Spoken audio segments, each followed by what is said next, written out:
માંડવીના કોડાઈ કાશી નગરે શ્રી અનંતનાથ ભક્તિ પાર્શ્વનાથ જિનાલયનો ત્રિદિવસીય મહોત્સવમાં 3 જિનાલયોના ધ્વજારોહણ કાર્યક્રમમાં વિવિધ પૂજન હવન સાથે ભાવપૂર્વક ઉજવાયો। સોમવારે આ ત્રિદિવસીય મહોત્સવ રંગેચંગે સંપન્ન કરાયો હતો। શ્રી અનંતદાદા મહાવીર સ્વામી પ્રભુ પાર્શ્વનાથ એમ 3 જિનાલયોના ધ્વજારોહણ પ્રસંગ ઉજવાયો, જેમાં સુભાષિત સાહિત્ય દિવાકર અચલ ગચ્છાધિપતિ આત્મશ્રી કલાપ્રભુ સાગર સુરેશ્વરજી, વરિષ્ઠ જ્ઞાન ભાસ્કર પરમ પૂજ્ય ભવનચંદ્રજી મહારાજ સાહેબ, પરમ પૂજ્ય સ્વશ્રી બિંદુ પ્રભાશ્રીજી એવं શ્રી મણિભદ્ર વીરના મહાસાધક કોડાઈ કોહિનૂર મુનિરાજ વિદ્યાચંદ્ર વિજયજી મહારાજ સાહેબની પાવન નિશ્રા રહી હતી। તારીખ 11ના સિદ્ધચક્ર મહાપૂજન એવं સ્વામી વાત્સલ્યના યજમાન પદે માતૃશ્રી નિર્મળાબેન વસંતલાલ દામજી દેડિયા રહ્યા હતા। તારીખ 12/5ના 18 અભિષેક લાભાર્થી માતૃશ્રી પુનબીબાઈ ધનબાઈ વીરજી મારુ, પ્રેમિલાબેન દેવચંદ મારુ, નીલમ જીગર મારુ, વૈભવીબેન વિરલ સાવલા રહ્યા હતા। મણિભદ્ર વીર પૂજનના લાભાર્થી માતૃશ્રી જયાબેન પ્રેમજી વાસુ ગાલા અંધેરી હસ્તે અલ્પાબેન કૌશિક ગાલા રહ્યા હતા। ત્રીજા દિવસે તારીખ 13/5ના 17 ભેદી પૂજા ધ્વજારોહણ સ્વામી વાત્સલ્યના લાભાર્થી ભક્તિ પાર્શ્વનાથ જિનાલયના કાયમી ધ્વજાના લાભાર્થી ઝવેરબેન પ્રેમજી મારુ, ભાનુબેન ચંદ્રકાંત સાવલા પરિવાર, ભારતીબેન નેમચંદ્ર ડેડિયા બોરીવલી, વેજભાઈ ખીમજી મારુ રહ્યા હતા। વિધિકાર તરીકે કેવલભાઈ સાવલા રહ્યા હતા તેવી વિગત કોડાઈ પ્રેમ સુબોધસુરી આરાધના જૈન ભવન ટ્રસ્ટના અમોલભાઈ ડેડિયાએ આપી હતી। આજે સારામાં સારો એકતામાં મોટામાં મોટો અમારા ગામનું કામ થયું કે અમુલભાઈએ અહીંયા એક એવી એની ભાવના હતી કે અમારા અનંત ભગવાનની બાજુમાં એક જગ્યા છે, ત્યાં શું બનાવવાનું છે, તીર્થપટ હોલ છે, ત્યાં મારે કરવાનું છે ને મેં ગુરુમાનની વિનંતી કરી, ગુરુમાનને યાદ કર્યા ને એક શ્રાવકને મેં વાત કરી તો એમને 51 લાખ રૂપિયા આજે લાભ લીધો। કે 3 જિનાલયોની ધજા અલગ અલગ હતી।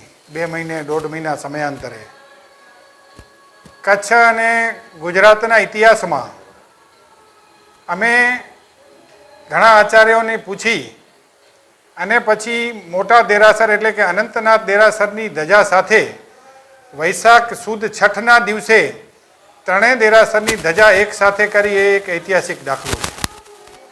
અને અમે દર વર્ષે 3 જિનાલયો સાથે મળીને 3 દિવસનો મહોત્સવ યોજીએ છીએ। આ મહોત્સવમાં પૂજન, હવન, સ્વામી વાત્સલ્ય અને જીવદયાની પ્રવૃત્તિઓ કરવામાં આવે છે।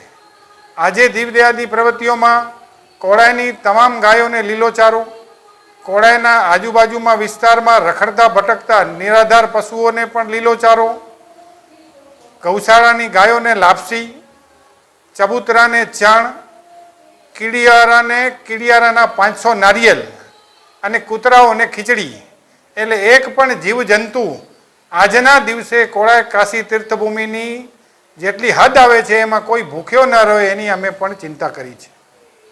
પરમ પૂજ્ય વિદ્યાચંદ્ર વિજયજી મહારાજ સાહેબના આશીર્વાદથી અમે કોડાઈને કચ્છના નંબર 1ના ગામના લક્ષ્યાંક તરફ લઈ જઈ રહ્યા છીએ। હવે થોડીક જ કડીઓ એમાં અધુરાશ રહે છે।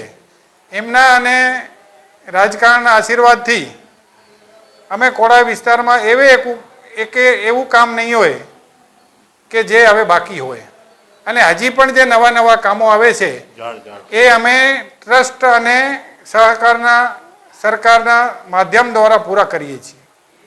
આજે પણ પરમ પૂજ્ય વિદ્યાચંદ્ર વિજયજી મહારાજ સાહેબ અને ગુરુ ભગવંતો આમના આશીર્વાદથી અમે 90 લાખ રૂપિયાના ખર્ચે અનંતનાથ દેરાસરની બાજુમાં એક તીર્થપટ હોલ અને એક ધ્યાન કેન્દ્ર બનાવવા જઈ રહ્યા છીએ। એનો પણ આજે 51 લાખ રૂપિયાના એક સદભાવ સદશ્રાવક એ પોતાના નામની જાહેરાત ન કરવાના શરતે દાનની જાહેરાત કરી છે।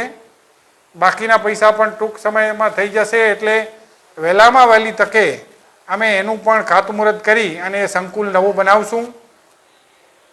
કોડાઈ મહાજન, શ્રી ધર્મભક્તિ ટ્રસ્ટ અને શ્રી સદાગમ પ્રવૃત્તિ સંસ્થા દ્વારા કોડાઈમાં અનેક વિવિધ પ્રવૃત્તિઓ કરવામાં આવે છે, જેમાં ધર્મભક્તિ ટ્રસ્ટ તરફથી ગૌશાળા, હાઈસ્કૂલ, પશુઓ માટે એમ્બ્યુલન્સ અને ડૉક્ટર, માણસો માટે એમ્બ્યુલન્સ અને ડૉક્ટર અને અન્નક્ષેત્ર આવી એક પણ પ્રવૃત્તિ અમારા ગામમાં કોઈ બાકી નથી.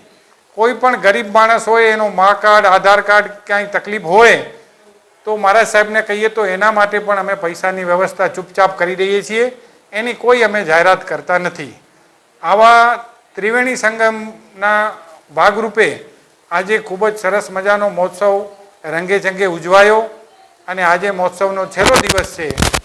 તો આપ સૌના માધ્યમથી હું આપ સૌને કહેવા માંગુ છું કે અમે જેમ કર્યું એમ જ્યાં પણ દેરાસરો અલગ અલગ હોય એક ગામમાં 2-3, તો એક જ ધજા કરવાથી બહાર ગામથી, મુંબઈથી પણ લોકો પધારી શકે અને ડબલ આનંદ થઈ જાય. અમે ભક્તિ પાર્શ્વનાથ અને મહાવીર સ્વામીની ધજા કાયમી અપાયેલી છે ટ્રસ્ટ દ્વારા. જ્યારે અનંતનાથ દાદાની ધ્વજાનો ચડાવો અમે કરીએ છીએ, એ પણ ચડાવો આજના આધુનિક યુગ પ્રમાણે મુંબઈથી પણ એ ચડાવો કોઈ પણ ઓનલાઈન બોલી શકે અને એ ચડાવો અમે 15 થી 20 દિવસ ખુલ્લો રાખીએ છીએ. હમણાં પણ એ ચડાવો 1,09,99 માણ ઉપર પહોંચ્યો હતો. એટલે આવું અમે કરીએ છીએ અને એટલા માટે અનંતનાથની ધજા ખુલ્લી રાખી છે કે નાનામાં નાનો માણસ પણ એની ઈચ્છા થાય તો એ લાભ લઈ શકે.